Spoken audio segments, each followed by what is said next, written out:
Ayan, ngayon naman umaga ay i-assemble natin tong Mini Predator na problema nito singaw hindi daw may ayos yung o-ring niya. So ngayon papakita ko sa inyo kung paano i-assemble yung isang Mini Predator para walang singaw. Kahit hindi Mini Predator sisigurado natin wala singaw. Kagaya nito, yung Mini Predator, dito talaga siya. From plenum dito, siya nagdi-depend sa o-ring na to. Para wala singaw. Kung maglalagay ka man dito is para lang dagdag na higpit. Ayan, para maipwesto mo lang siya na mahigpit.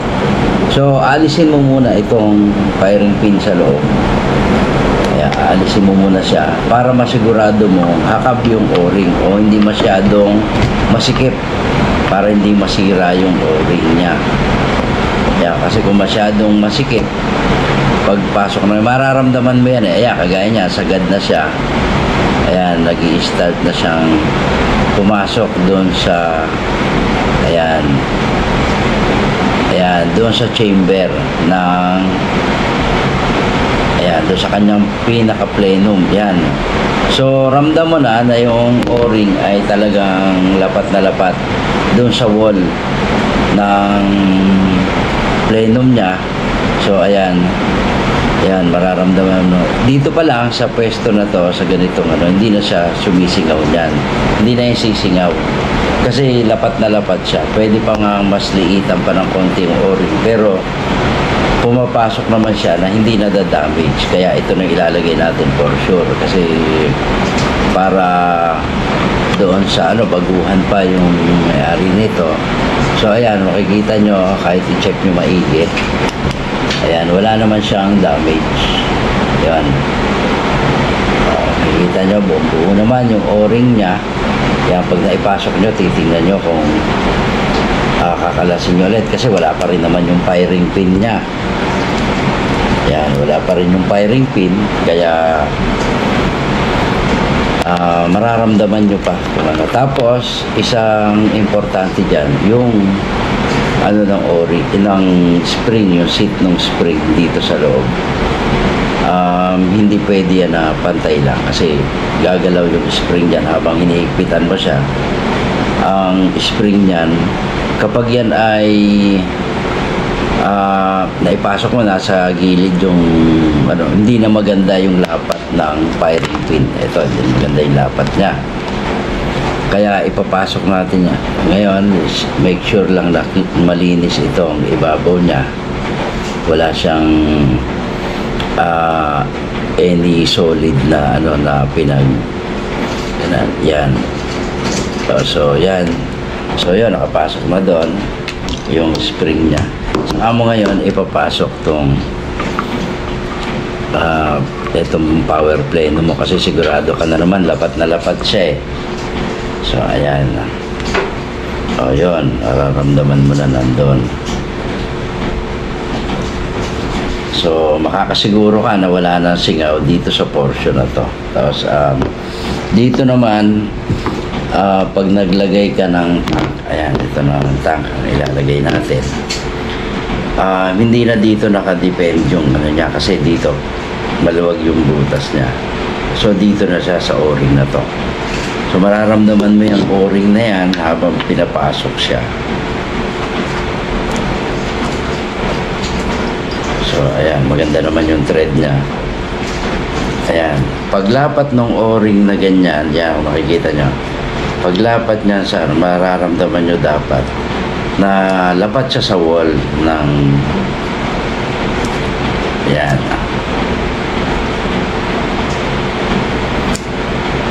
Yan. So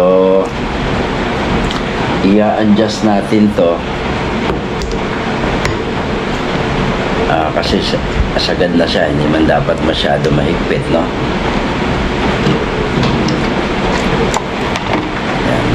Dapat yung i-adjust natin. Tingnan natin kung anong kakasya na dito, pangkalas. Na-adjust po ito eh. Depende dun sa kailangan.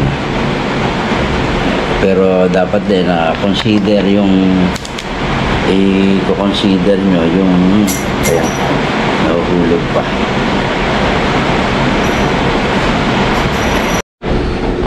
So yan, medyo madali ko na napasok. Tinitingnan ko lang yung marking na ginawa ko. So yan, okay naman siya. Titingnan natin doon kung okay yung butas niya doon.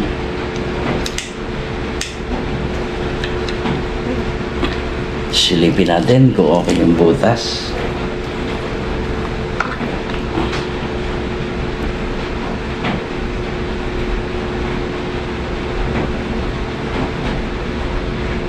So yan. So okay na siya. Ngayon, ilalak na natin, tutornilyo na natin to. Yan, para mahigpit na.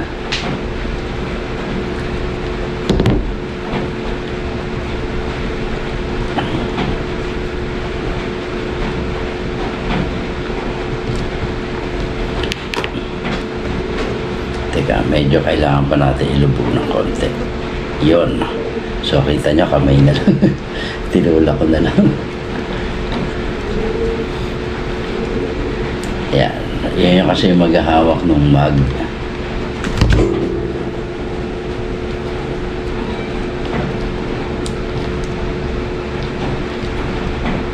Yan. So, ramdam naman siya.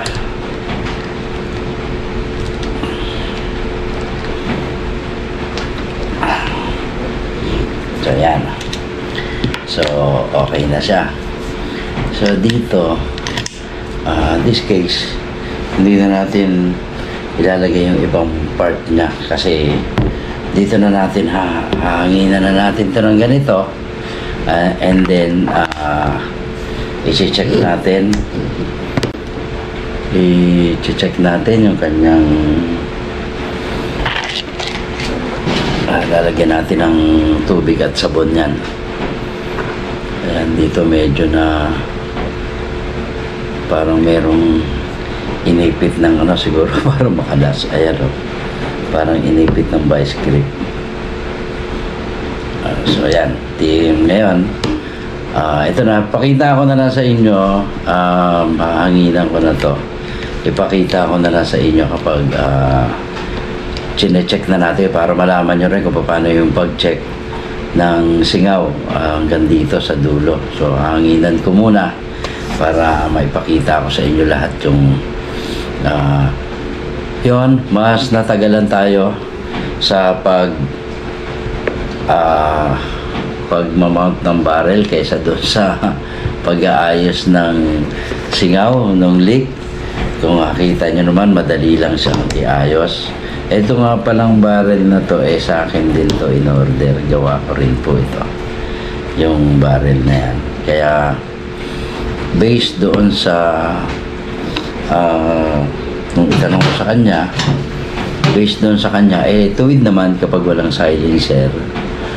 Talagang tuwid na tuwid yung tama nung pellet. Ngayon, kapag daw may silencer, may pagbabago yata. Siguro, yun na yung pag-tuning nung may-ari doon. Siguro may sabit yan na konti.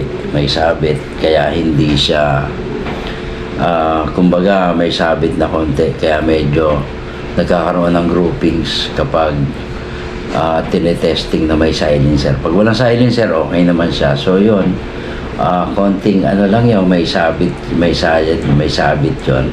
Kagaya din ng mga nung panahon ng una, nung hindi pa ako nakakagawa ng silencer, order lang ako online. Ganun din, malalaki pa nga yung sabit nun. Pagka isinuksok mo, medyo talagang malaki yung sala. Tapos kahit i-adjust mo sa scope, parang hindi sumusunod. Yun yung palatandaan.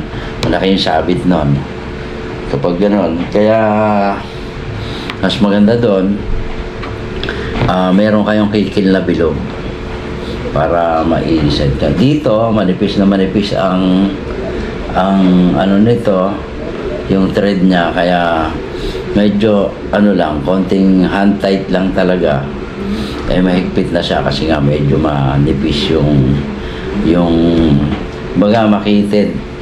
Nasa 1.2 lang yata ito yung ano niya, yung kanyang thread. Yung ibang ginawa ko nga doon sa ano is 1.0 na. So mas manipis yun, mas maliit kasi ang tendency ng ganon na sasala kung saan nakaset yung ano, kaya ganon yung ginagawa ko. Yung na-observe ko kasi, kaya yun yung ginagawa ko na ngayon. So hanggang dito na lang po, at so ayan po, hinanginan ko na siya, tapos nilagyan ko ng sabon sa palig. Wala naman siyang singaw. Dito meron yatang konting-konti. Yan, ibig sabihin sa firing pin yun. Pag ganyan, ipupunta ko lang siya ng konti, tapos okay na. So ayun, ang update natin tungkol dito sa paano alisin yung singaw ng Mini Predator. Ayan, kung paano nagpapalit ng mga O-rings. So ayan yung output niya, 1,000 din, 1,100 yung ano, yung laman ng ating ano, or let's say sabihin natin 1,000. Etong output natin 1,000 din kasi 1,000 lang naman yung laman na. So ganito na lang, at ayan, i-ano na natin to. Ang problema doon na daw kasi hindi maalis na yung singaw dito. Yun, siguro maraming makakarinig. Huwag po kayo maglalagay na sobrang higpit naman, sobrang mataba na O-ring para doon sa paglalagyan. Dapat itama nyo lang na nakalapat siya sa wall ng paglalagyan nyo. So ibig sabihin, wag lang luwag na makakasingit yung hangin sa tabi. Yung lapat siya na hindi naman mahigpit, nararamdaman yung lapat siya doon sa gilid, okay na po yun. Huwag kayo maglalagay ng sobrang masikip. Ganyan po ako nung baguhan pa ako. Ang akala ko mas masikip na O-ring mas maganda, talagang pinupwersa kong ilagay masisikip na O-ring kasi maano naman siya, okay naman siya, nagagamit siya, kaya lang napakahirap ilagay, tapos natatanggal naman yung singaw niya. Di kaya lang talaga namang napakahirap ipasok. Ang ano kasi dyan is yung thread nung mga mechanism ng airgun, yung thread niya, yun na nag-wear. Kasi nahihirapan siyang ano, dapat yan pag pinasok mo madali lang. So yun yung ano natin ngayon, yun yung ating kung maisishare ngayon sa mga kapwa natin airgunner. Yun nga na pansin ko lang, wala yung spring nito. Ewan ko lang kung nandito siya sa ano, pero wala talaga, wala yung spring. I don't know kung talagang kasama yan sa box, pero nung buksan ko yung box, tinignan ko yan, wala naman. Pero itatry ko, tingnan ko doon kung meron tayong mailalagay na hammer spring para dito, at kukuha ko doon. Pero ang alam ko, nandun yan siguro sa kanila kasi ayan lutang siya mahuhulog talaga yan dyan. Titingnan ko siya kung nandito pa siya or saan ba siya na palagay dito. Ayun, so yung spring yung wala niya. At itong ano nito, so okay na to. Ang napansin ko lang, wala pa siyang tikaker. So titingnan ko kung meron tayong available doon na mailalagay dito. Kasi sira yung machine natin as of now. Kaya gagawa tayo ng ayusin muna yung machine bago na tayo makapagawa ng ganito. Pero ang alam ko, meron tayong available para dito na nandun lang. Titingnan ko. So hanggang dito na lang. Maraming salamat po sa inyong lahat. Ito lang naman ang kulang dyan at buo na yan. So ito lang kulang niya. So buo na siya. At ayun, ano ko lang. Yan, gagawin natin muna yung ating machine. Kaya medyo malungkot ako ngayon kasi ginamit ko pa yun ng huli.